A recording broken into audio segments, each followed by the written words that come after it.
乌克兰喊了几个月的反攻是欺骗，英国称普京麾下秘密向西方求和，心理战很重要。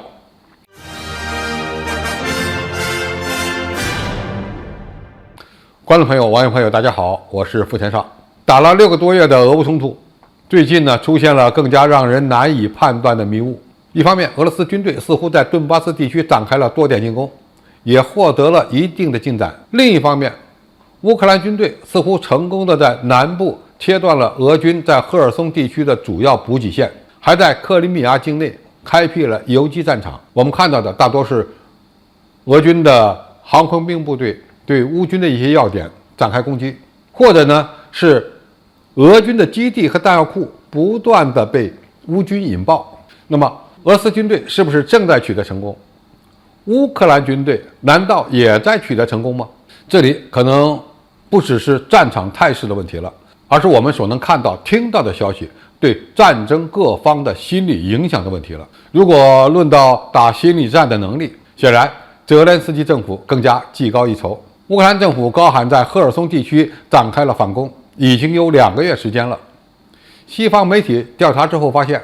这根本就是一场骗局，但是乌军似乎达到了目的。华盛顿邮报承认，在西方花费了数十亿美元军援下，在赫尔松前线几乎看不到乌军发起大规模反攻的迹象。英国《经济学人》杂志也认为，尽管乌克兰急需展示在战场上所取得的进展，但乌军实际上能力不足，并没有为此做好准备。也就是说，泽连斯基鼓吹的赫尔松大反攻可能还要等上几个月，而且更可能的是，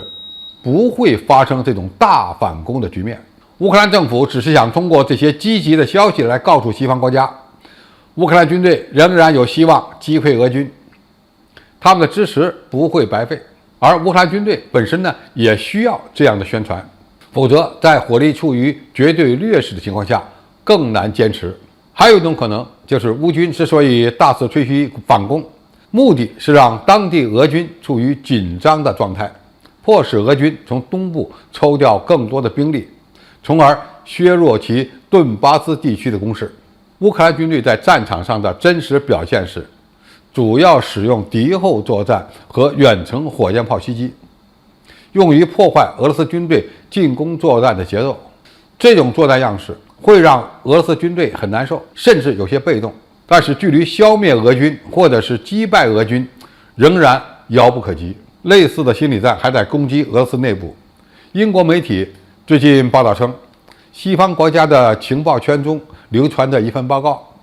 说普京身边有一名高官曾经秘密接触美国中央情报局或者是西方的外交官员，并暗示有意进行谈判，希望完结和乌克兰之间的战争。该高官声称，目前克里姆林宫内部陷入恐慌，极度的希望战争能够终结。与普京关系密切的高官对于西方严厉制裁以及战争所造成的经济衰退感到相当震惊。西方情报界称，这名高官是俄罗斯的中流砥柱，他在普京不知情的状态下私自接触了西方国家。这件事不管是真是假，本身就对西方国家继续支援乌克兰有利。乌克兰的外交人士对媒体说，关于俄罗斯高层开始主动示好一事，这并不意外，等于证明了这件事的真实性。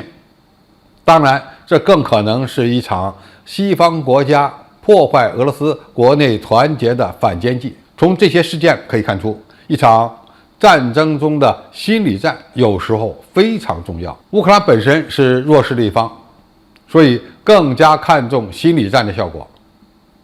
俄罗斯如果无法在战场上获得大胜，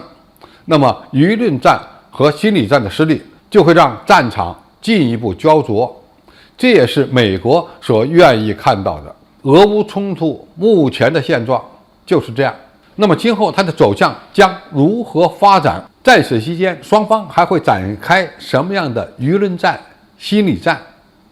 并且能够取得什么样的效果，值得我们密切关注。好，今天的评述就到这里，谢谢大家收看，我们下期再见。